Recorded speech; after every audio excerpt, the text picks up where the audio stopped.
Là-bas, dans le nord. Là-bas, dans le village de Kwasha. Tout le monde vit en paix, pour l'instant.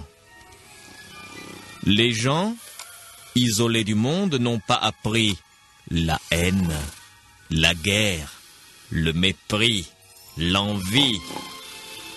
Ils sont paisibles. Et vous voyez, à l'autre bout du village, ce vieil homme qui ouvre la porte de sa case. C'est Pépi et Pipinga. Son travail dans le village, c'est de réveiller les autres chaque matin.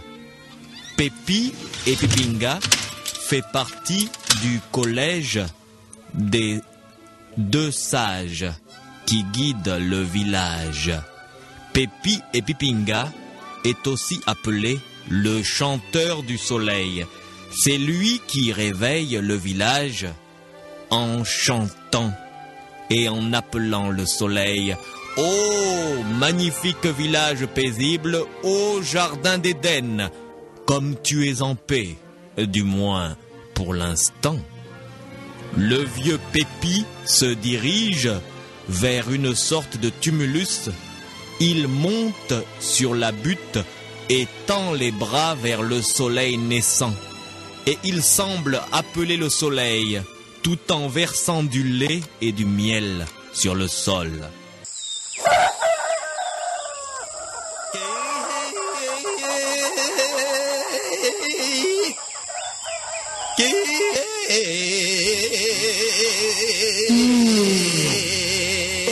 C'est l'heure de se réveiller. Ah. Le chanteur du soleil, il chante. Il faut se lever. Apportez-moi l'eau. Amène l'eau. Bon, il faut boire, hein? Oui, on va boire. Voilà de l'eau. Réveillez-vous!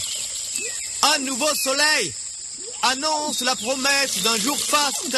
Un nouveau soleil le chanteur annonce du soleil. La promesse d'un jour faste. Il chante. Le vieux Pépi a réveillé le soleil.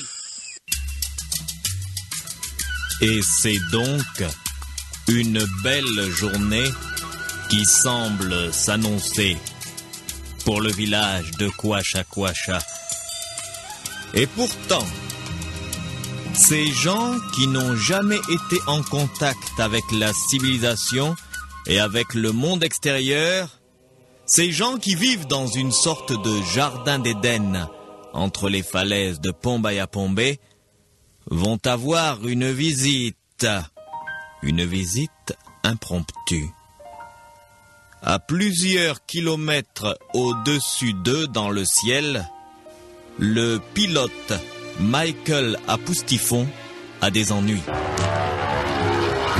Alpha Coca Tango, vol cargo en provenance de Zénoville. J'ai des problèmes d'alimentation au-dessus de la région de Pombayapombe, mais des mauvaise alimentation du système de carburation. J'ai des problèmes d'alimentation. Je suis en perdition. Je perds de l'altitude rapidement. Je suis au-dessus des falaises de Pombayapombe. Je vais être obligé de m'éjecter. Je répète, je vais être obligé de m'éjecter. Je vais être obligé de m'éjecter. Je perds de l'altitude rapidement. Je perds rapidement de l'altitude. Je ne contrôle plus l'appareil. Je m'éjecte.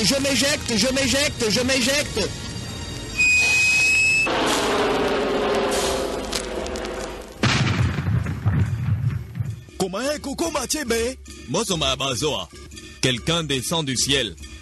Il est accroché à quelque chose de blanc. Un gros champignon blanc.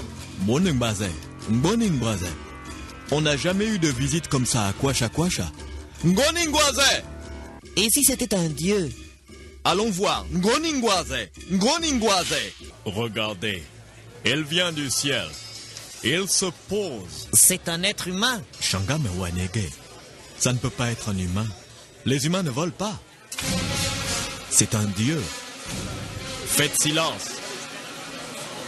Oh, lié. Étranger, toi qui viens du ciel, bienvenue à Kwasha. Bienvenue à Kwasha. Il vient du ciel, il vient du ciel, il vient du ciel, c'est un Dieu. Il vient du ciel, il vient du ciel, il vient du ciel, c'est un Dieu. Il vient du ciel, il vient du ciel, il vient du ciel. Étranger. Es-tu un dieu? Étranger. Es-tu un dieu étranger? Toi qui descends du ciel. Il n'est rien. Avec ton grand Mais tissu qui parle? Il Qui n'est parle? rien. Es-tu un dieu? Il n'est pas un dieu. C'est Atsuguruma. Moi, étrange. Il n'est rien. C'est pas un dieu. Mais comment tu le Il sais? vient du ciel. Et alors? Avec le grand tissu blanc. Mais moi, Atsuguruma, je dis qu'il n'est pas un dieu. Prouve-le alors! Je vais vous le montrer. Comment? Avec mon couteau, je vais lui percer le cœur. Oulou, oulou, oulou. Atsuguruma. Cri de guerre. Oulou, oulou, Atsuguruma veut tuer l'étranger. Atsuguruma, mais laisse-le. Atsuguruma! C'était un- Sacrilège! Sacrilège! Atsuguruma, il court sur l'étranger. Il veut planter son couteau dans le ventre du dieu qui est descendu du ciel. Atsuguruma! Sacrilège! Sacrilège! Sacrilège!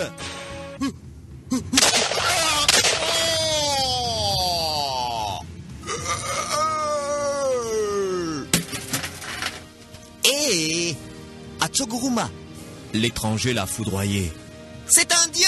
C'est le dieu de la foudre. Prosternez-vous! Prosternez-vous! Prosternez-vous! C'est un dieu! C'est un dieu! C'est un dieu! Silence! Silence!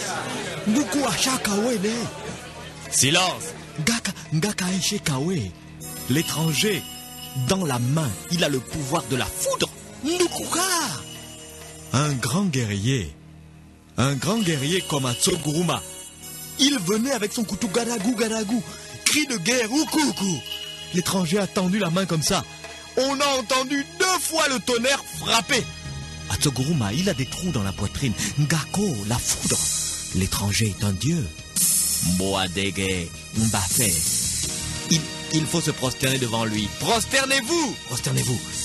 Si l'étranger se fâche, c'est mauvais. Prosternez-vous! Prosternez-vous, Ondo, Oko Hashemeve, na Awo Adane, a prosternasi, na Kola Vaneshe. Silence! Oui, je suis un dieu. Je suis le dieu de la foudre. Les forces m'ont envoyé pour bénir et pour juger votre village. Gens du village, donnez-moi tout ce qu'il y a de bon. Je veux la meilleure nourriture.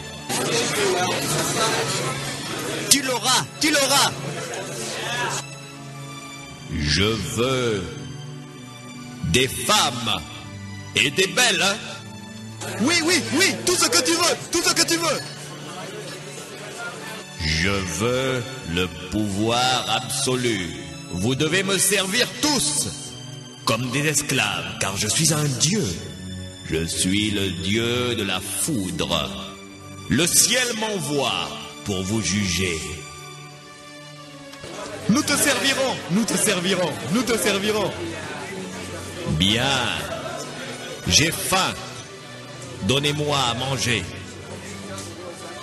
À manger pour lui, à manger pour lui. Le pilote Michael Apoustifon, qui a été obligé, pour des raisons de panne, de sauter en parachute au-dessus de la vallée de Kwasha, découvre le village. Ce village, entouré par les hautes falaises de Pombaya Pombe, ce village de Kwasha, qui n'a jamais été en contact avec la civilisation et avec le monde à cause des falaises. Il a bien vu que les habitants n'avaient jamais vu de parachutiste. Le pilote s'est éjecté de son avion en perdition et s'est posé avec son parachute au milieu de la vallée.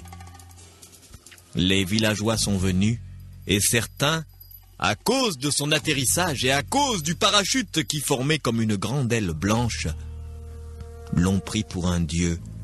Un seul guerrier, le cruel Atsuguruma, a essayé de démontrer que le pilote Michael Apoustifon n'était qu'un humain. Mais Michael, comme tous les pilotes, est armé d'un revolver.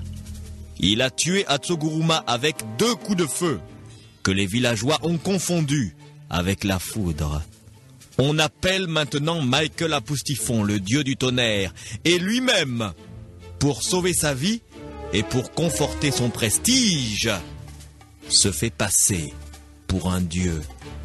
On l'amène au village, on lui donne la plus belle case, les meilleurs plats, les meilleurs fruits, le meilleur vin. Et dans la nuit, on lui envoie des femmes. Oh, pauvres gens du village de Kwasha, ce village dans une vallée qui était une sorte de jardin d'Éden. Comment ne réalisez-vous pas qu'un dieu n'aurait pas eu besoin de femmes? Michael Apoustifon, le dieu du tonnerre, semble utiliser à outrance son droit de cuissage. Et cette première nuit dans le village, on peut entendre les gémissements des femmes qu'il transperce avec son bangala. Hé, venez voir. Mais quoi? Ce n'est pas un dieu. Mais qu'est-ce que tu dis? Ango, tu es fou? Il pourrait nous foudroyer. Non, je ne crois pas. Écoute. Ce n'est pas un dieu. Pourquoi dis-tu que ce n'est pas un dieu? Tu es sacrilège. Tu es bien vu comme nous. Il est descendu du ciel, suspendu à une grande aile blanche.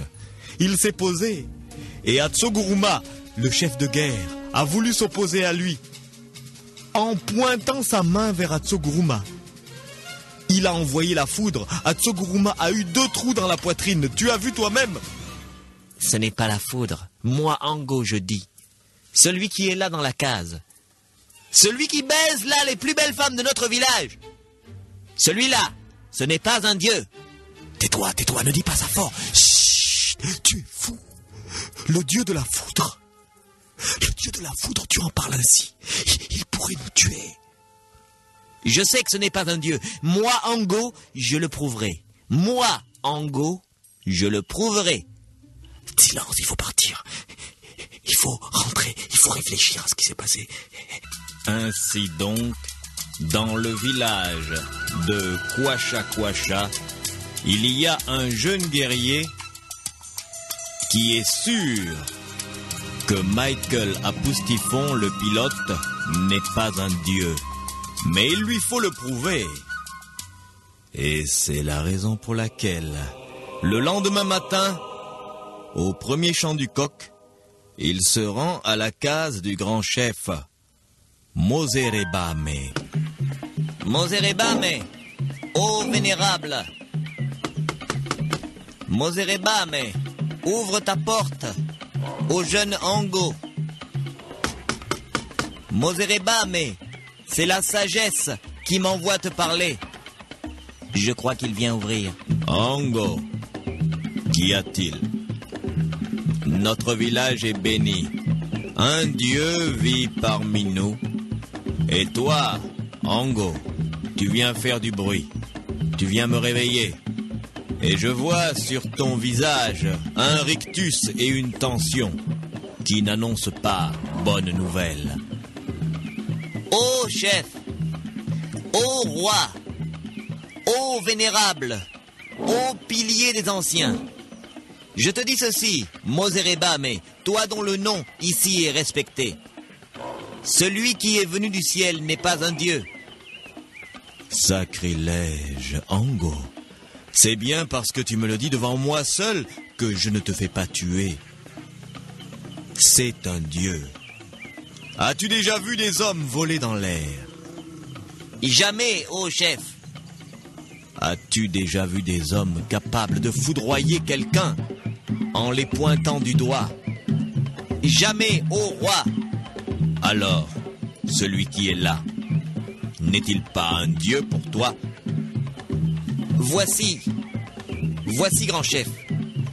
C'est cela, justement, qu'il nous faudrait comprendre. Et si, finalement, le monde était différent de la légende? Jeune Ango, j'ai été patient. Mais voici maintenant que tu mets en doute les légendes de la création du monde, que l'on nous conte depuis la nuit des temps ici à Kwasha. Mais enfin, ô chef, ô roi, ô vénérable, ô grand éléphant sage, s'il y avait un monde, un autre monde au-delà des falaises, et s'il y avait des gens comme lui, des gens qui ont appris à voler, des gens qui ont appris à lancer des choses en imitant la foudre, il se peut qu'il ne soit qu'un humain. Ma sagesse de chef me dit de prendre en considération ce que tu viens de dire. Tu voudrais donc que nous le démasquions, mais je ne vois pas comment, Ango. D'une manière très simple. Chef Moserebame, tu sais que chaque année, il y a la fête du feu. Oui, la fête du feu. Nos guerriers doivent marcher sur 30 mètres sur des braises rouges et des branches qui sont en train de brûler encore. Pour certains, c'est douloureux. Pour ceux qui ne se sont pas concentrés, ça peut même faire mal. Mais les gens du village réussissent. Ceux qui ont été sélectionnés parfois crient, mais ils marchent sur le feu pendant 30 mètres. Si ce type-là... Ce dieu? Non, moi je dis ce type pour l'instant. Si ce type qui est venu est le dieu de la foudre, il vit dans le feu, il ne craint pas le feu. Et quand nous lui dirons de faire comme les guerriers qui participent à la fête, il sera obligé d'accepter de marcher pieds nus sur le feu, sinon, ô roi, ô sage, ô vénérable, c'est qu'il n'est pas un dieu. Ango, tu es jeune, mais ta ruse est égale à celle des hommes qui portent la calvitie des sages. Il sera fait comme tu viens de le dire. Aujourd'hui, nous allons organiser la fête du feu. Va, Ango, donne les ordres. Dis que moi, le roi, je veux que la fête du feu se tienne aujourd'hui.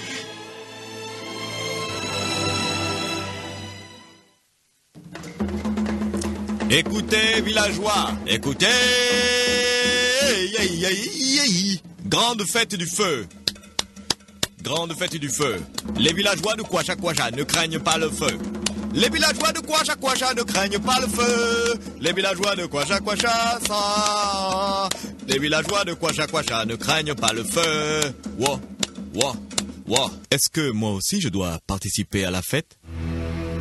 Bien sûr, étranger. Surtout toi. Toi, tu n'as rien à craindre, tu es un dieu.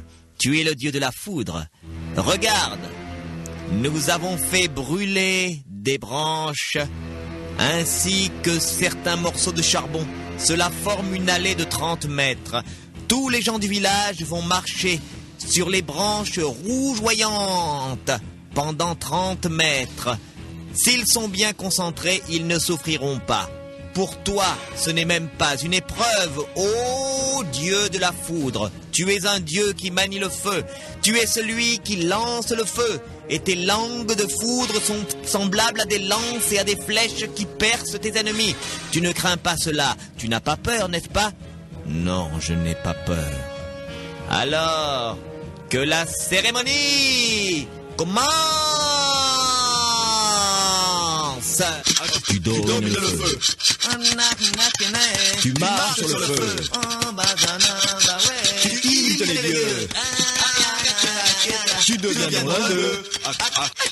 Tu deviens dans l'un d'eux.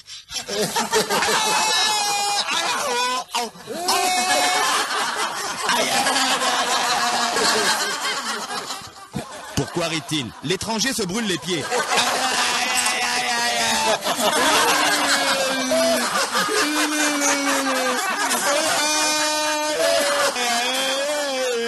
Enlevez-le du feu. Enlevez-le du feu. Gens du village, vous riez, mais moi, le chef, Moserebame, cela ne me fait pas rire. Voici que l'étranger, celui qui dit être le dieu de la foudre, a échoué à l'épreuve de la fête du feu.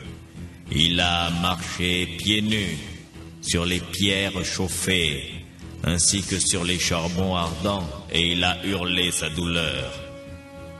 Étranger, si tu étais vraiment un dieu, tu ne devrais rien sentir. N'est-ce pas, villageois? Ngakeshe aguguzu mawego, ndoto asime un dieu, mbovane et gavwanase.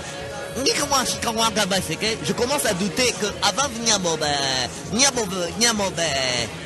Mais pourquoi Nyamobe? Puisque Andugo un dieu, Njigava Nzobe. Silence, silence!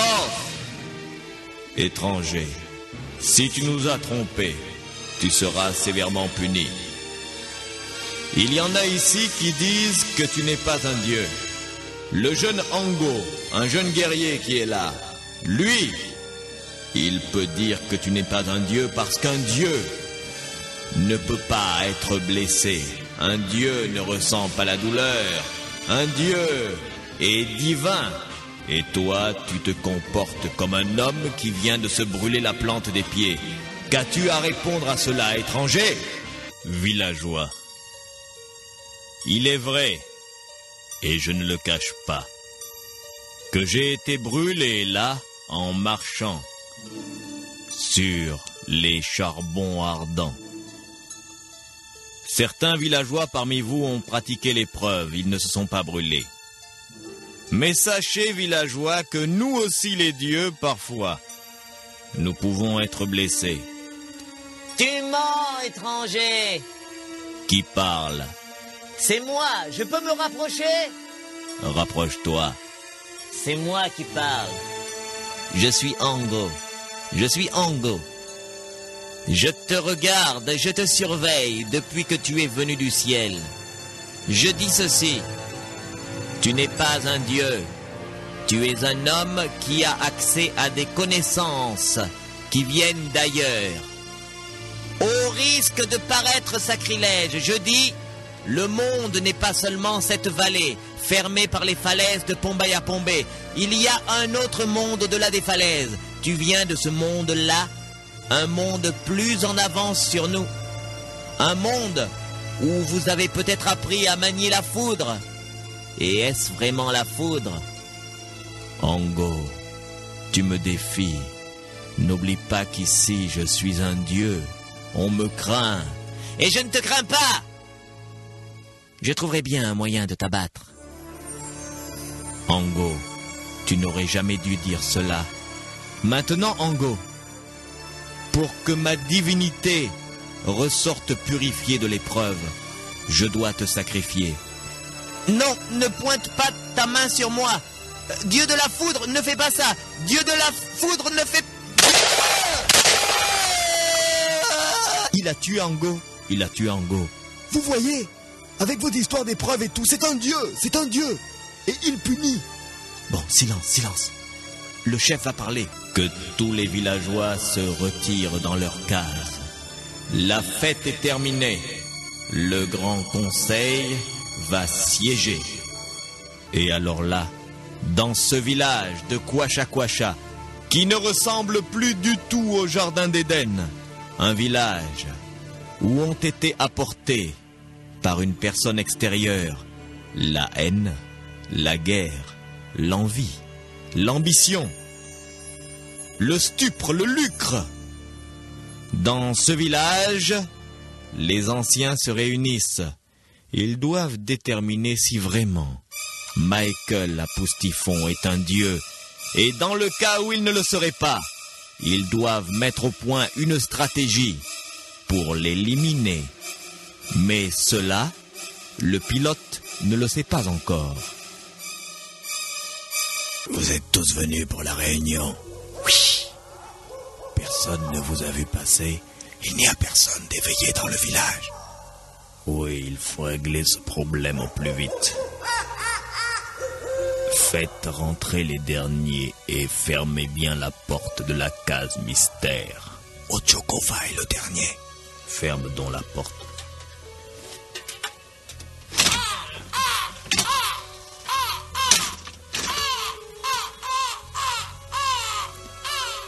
Voilà.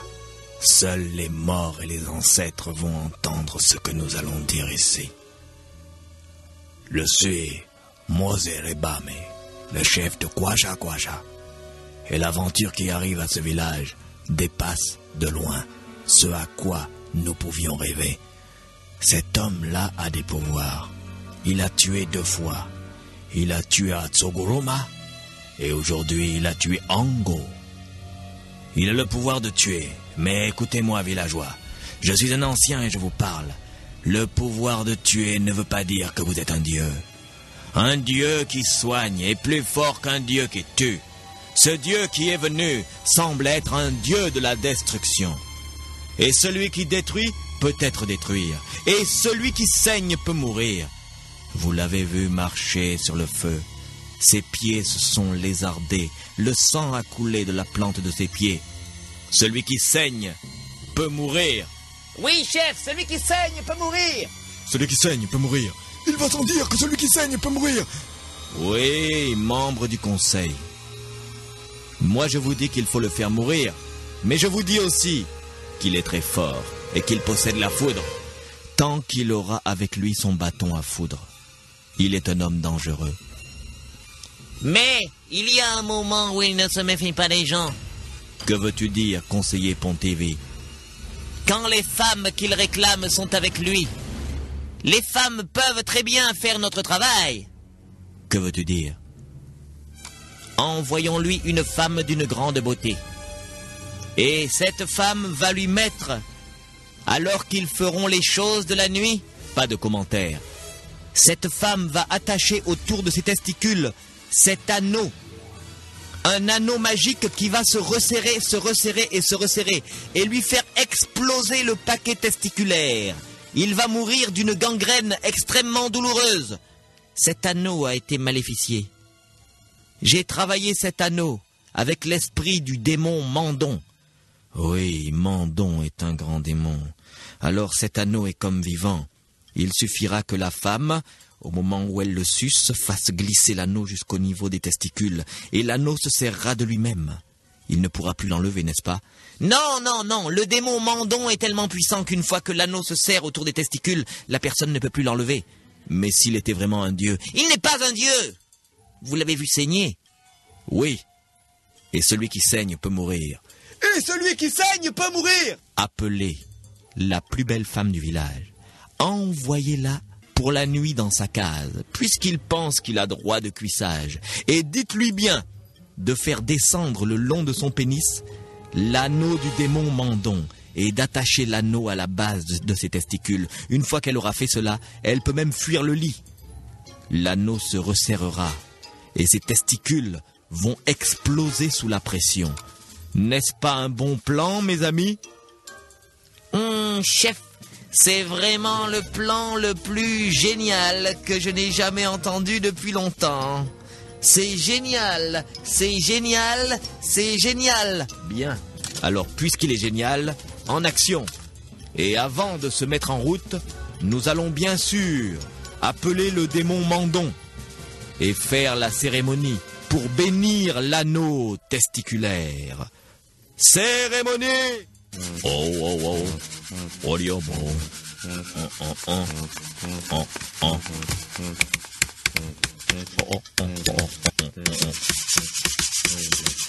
Démon, démon, démon, démon. Toi qui écrases les testicules. Toi qui écrases les testicules. Démon, démon.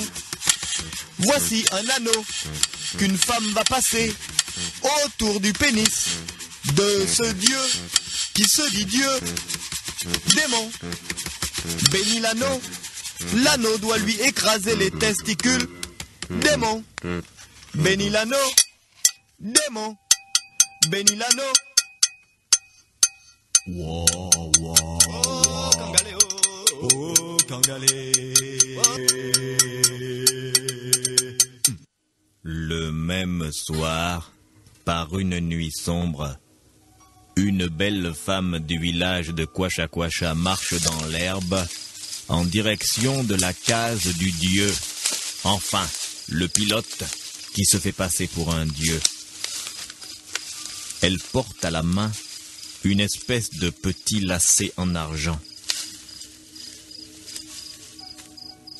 C'est un lacet qu'elle doit nouer à la base des testicules du dieu. Elle a peur car elle sait que Michael Apoustifon détient le pouvoir de la foudre. Mais qui ose me déranger à cette heure-ci? Je veux te voir. Je suis une des plus belles filles du village. Ah. Ah, bon, entre. Ouais.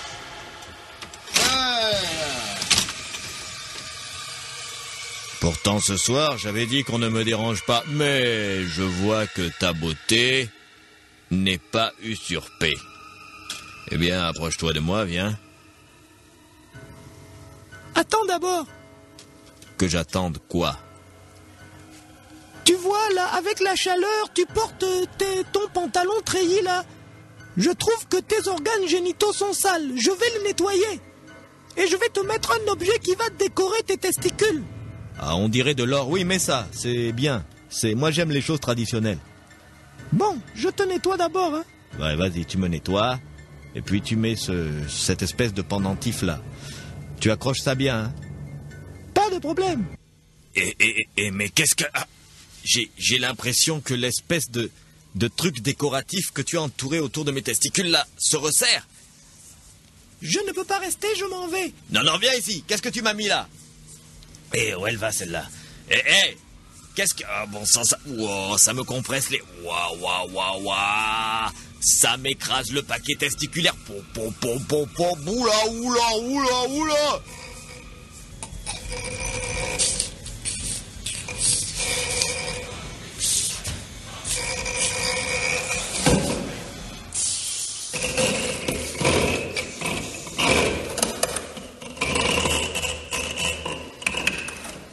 J'ai réussi.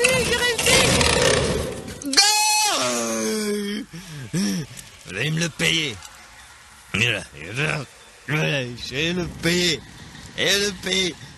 Mon revolver. Tous ceux qui viennent là, je vais les buter. Je vais buter tout le monde. Je vais buter tout le village.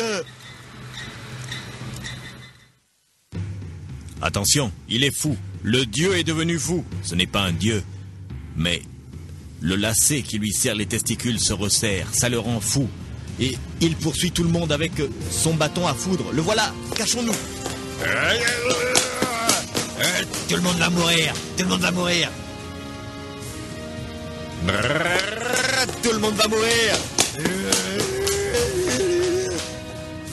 Heureusement qu'il nous a pas vus.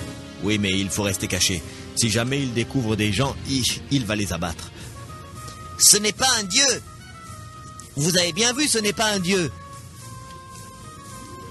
La ficelle magique qui est autour de ses testicules le rend fou. Ça lui écrase les testicules, il souffre et il poursuit les gens pour les tuer. Ce n'est donc pas un dieu. Oui, mais il va mourir. Bientôt, le sang va se coaguler dans les testicules. Il va mourir de gangrène. Il a vu l'autre. Il a vu ton neveu. Ton neveu est mort. Malheur. Attention, il court par ici. Il vient par ici. Il ne faut pas qu'il nous voie.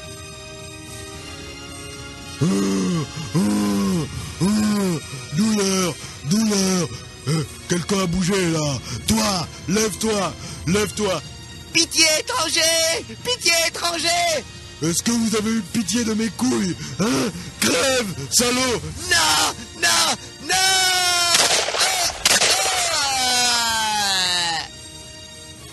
Il faut l'arrêter. Il tue tout le monde. On va l'arrêter comment? On sait pas comment faire. Un archer, vite. Qui est fort à l'arc? C'est Zirimi. Quand il va venir là, envoie-lui une flèche. Allez, Zirimi, en position. Prépare-toi. Il arrive.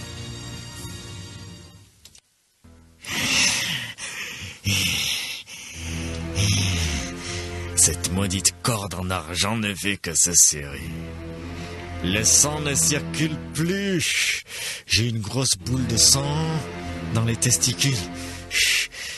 La douleur est incroyable. J'ai envie de tuer tout le monde. Je sens une présence. Je vais encore tirer. Je vais encore tirer. Je sens qu'il y a des gens là. Jérémie, envoie ta flèche. Vas-y. Ouais, je calcule encore. J'ai entendu des gens parler. J'ai entendu des gens parler. J'ai entendu des... Mais quel est ce bruit?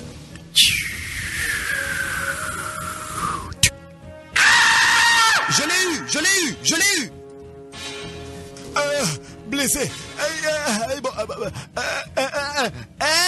Blessé à l'épaule. Il faut que je quitte la falaise. Ils savent que je suis pas un dieu. Je dois quitter la vallée. Je vais essayer d'escalader les falaises. Allez, grimper, grimper, grimper, grimper.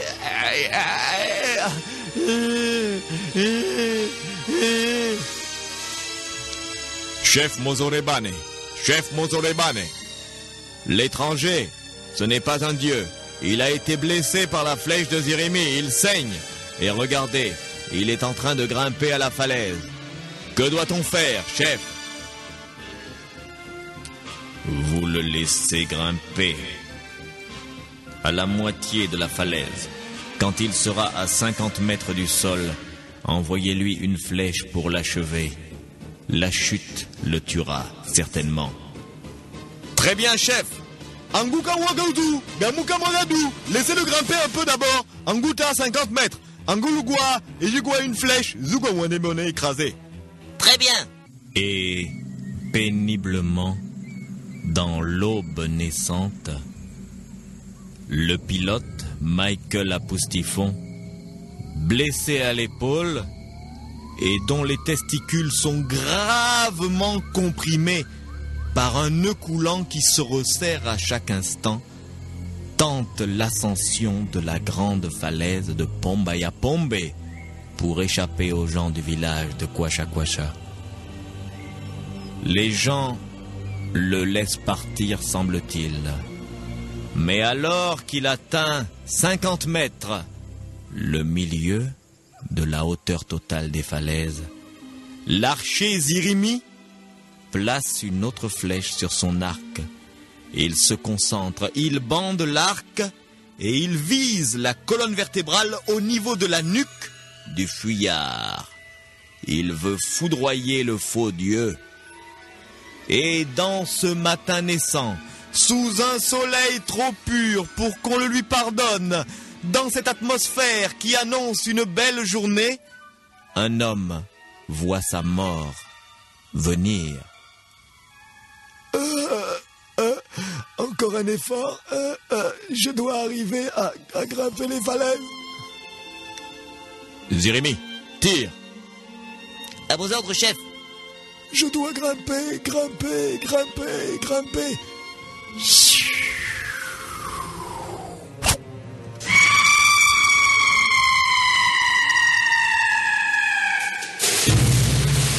On l'a eu, chef. Villageois, regardez son corps. Vous voyez bien qu'il ne s'agit pas d'un dieu. Mais cette aventure nous montre bien qu'il existe un monde au-delà des falaises. Jusqu'à présent, notre village était isolé du monde et nous vivions comme protégés de la nature folle des hommes du dehors. Mais cet homme qui était là a amené parmi nous la guerre, l'envie, l'ambition. Oui, je vous le dis, cet homme qui vient de mourir là est l'homme qui a commencé à détruire notre village. Car je vous dis ceci, villageois, et vous le savez bien, dans quelques années, nous serons tous partis d'ici, car nous savons maintenant que le monde existe ailleurs. Oh, vallée de Kwasha-Kwasha, tu étais un jardin d'Éden. Maintenant, tu n'es plus qu'une partie du monde. Voilà. L'histoire fantastique d'aujourd'hui était construite autour d'une idée originale de Monsieur Makoulé Samuel de Bangui, en République centrafricaine. Vous aussi, si vous avez des idées spéciales, vous pouvez me les envoyer en écrivant à l'aventure mystérieuse Patrick